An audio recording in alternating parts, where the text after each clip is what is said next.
Bhagavad Gita Chapter 12, verse 15. Yasmano dvijate loke, lokano dvijate chaya, harsha marsha bhayodvegai, muktoya sachame priyah. Translation. Those who are not a source of annoyance to anyone, and who in turn are not agitated by anyone, who are equal in pleasure and pain, and free from fear and anxiety, such devotees of mine are very dear to me.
He is continuing to describe the qualities of his devotees, and thereby he is giving us the virtues to try and cultivate in ourselves. The soul is by nature glorious because it's a part of God, a fragment of God. So the soul is by nature endowed with divine qualities. But we are covered in the materialistic concept, I am the body, I am the mind. And the mind is full of defects. Our consciousness is tied to it. That is why Lord Krishna has said elsewhere, a sage who is enlightened sees with equal vision. They are all divine souls. But right now, in our materialistic concept that we find ourselves, we do have in ourselves infirmities, defects, blemishes that we need to work upon. These are the defects in our mind. So he is presenting us an ideal. This is what spiritual elevation is all about. So he says, those who are not a source of annoyance to others.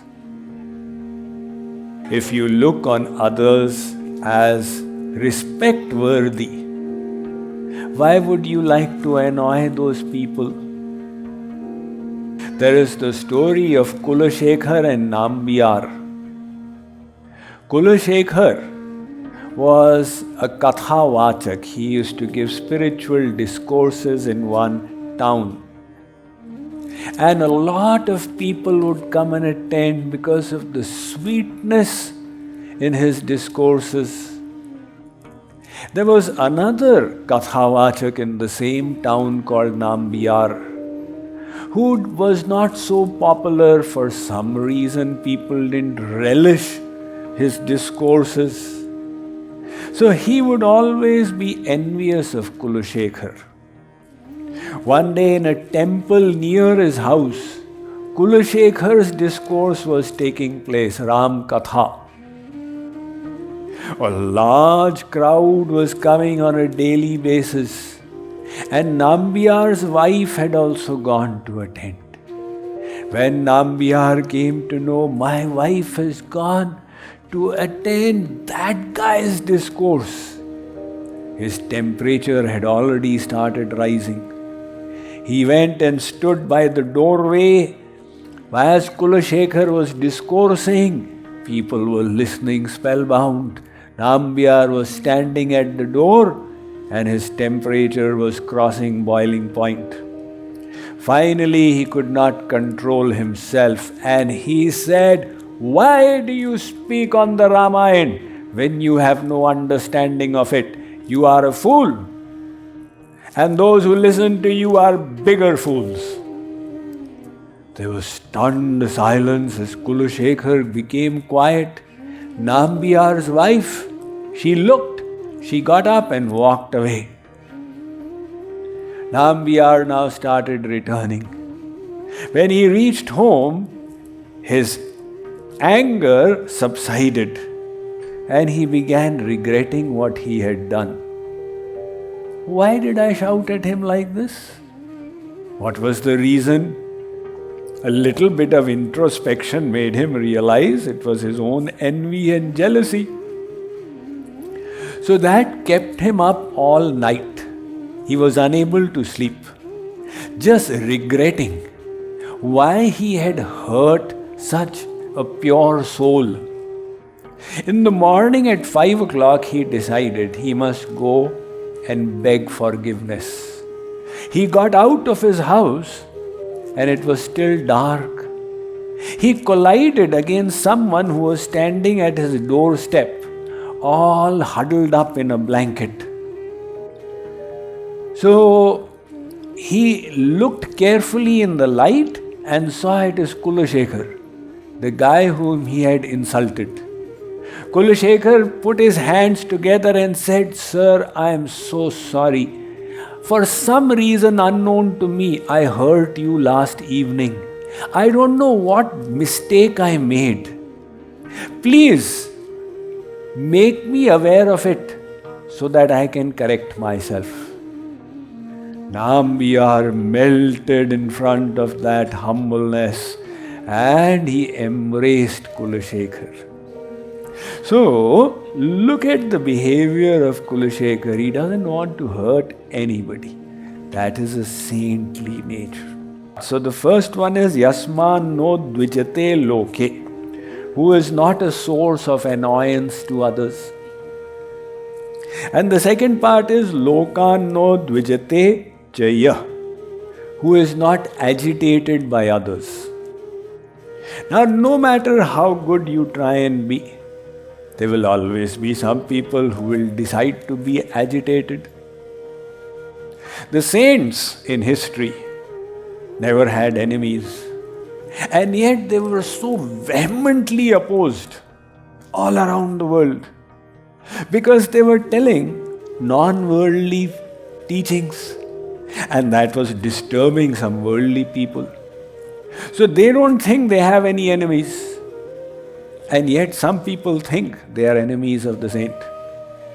So you and I should not expect that everybody will work favorably with us. No matter how much good we do to the others, they may still try and trip us and do bad to us.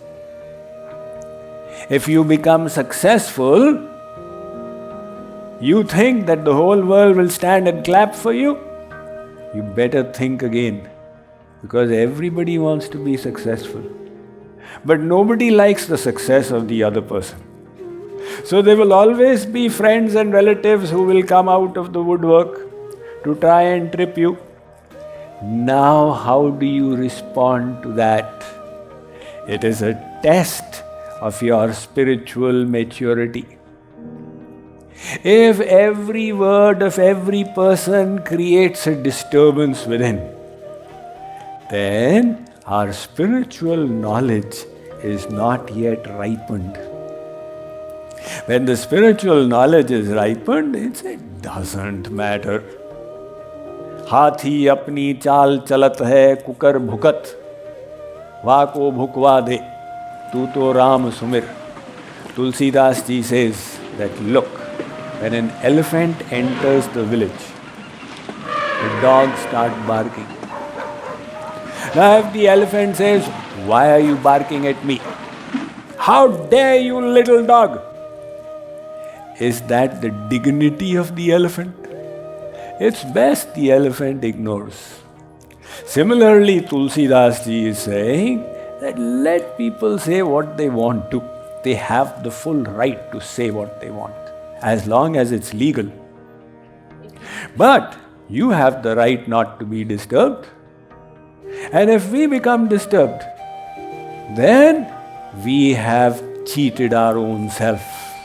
We have got ourselves trapped, because that means that the temperature control of our inside is in the hands of somebody on the outside. You know, I like the story of this husband and wife who went back to India for a vacation. And as happens, there were so many relatives, hundreds and hundreds. And they were going for parties every day. And the husband had 3 sisters, the nanads. Now, 2 of them were very nice, and the husband's 2 brothers were also very nice, but one sister had a quarrelsome nature. And because of her, the wife would keep getting irritated. And she would complain to the husband, "You know what, your sister behaved with me like this. Why does she not behave properly?" Finally, the husband said, "Look, madam, I agree that my sister's behavior is bad. But I can't do anything about it. I am not controlling her behavior. You now need to decide whether you will become upset by her behavior or not. And that is the choice we all have. If we do become upset, that means as yet we do have a long way to go in our spiritual journey. Because this is the very basics. No resentment. So he says, those who are not agitated by anyone. And that's what we see in these saints. No matter what anybody did, Surdas, Tulsidas, Mirabai, Tukaram, Narsi Mehta, you name a saint who was not opposed heavily. And yet they were calm and peaceful. Harsha Marsha, those who are equal in pleasure and pain. Now, how do you treat pleasure and pain equally? Well, the thing is that pleasure, you enjoy it and it's gone. There is nothing you gain out of it. Now, you had a wonderful feast 5 days ago. What are the long-term benefits? None. On the other hand, if there are austerities that you have borne, they result in growth which is permanent. The austerity goes away, but the growth advantage that you get is your permanent asset now. So the saints, when pleasure comes, they don't overvalue it. Rather, they become careful. Just like a mouse, it sat on a jar of grain. So it said, wow, this is so enjoyable. I've got food all side, north, south, east, west. It kept eating. And the level kept going down, until it found itself trapped in the same jar. Likewise, you keep on enjoying, and then you find you are stuck. On the other hand, if you willingly accept the austerities that come your way, you will start growing from inside. Like the mouse, there was a farmer who had a very loyal donkey. And the farmer would make the donkey carry burden from here to there, but the donkey was growing old. And one day that old donkey fell into a well. So the donkey was not worried, my master will come and save me. It started doing hee-haw, hee-haw. The master came and saw, oh my God, this old donkey is fallen in the well. So the master said, look, there is no point getting him out now. He is too old. Why labor unnecessarily? So he took the dirt with a spade and threw it. Let me bury him right here. The donkey was thinking my master will help, and he found the mud coming on his face. So he brushed it off and said, what was that? And then another pile of mud came, and another one. And every time the donkey would brush it off until he realized what his master is trying to do. He wants to make this his tomb. So every time the master would throw mud, the donkey would ensure that it was brushed up, and his level kept on growing until it reached high enough, and then it just jumped out of the well and ran away from the farmer's property as well. So that which was supposed to be its grave became a means for its freedom. Likewise, difficulties are only learning opportunities. So when this mindset develops, I have written a book on 7 mindsets. So the last mindset there is grow in the face of problems. So the saintly nature is that they say, okay, this pleasure, this pain, it is all alike. What is important is the inner growth that we accomplish. And that is why they are not disturbed.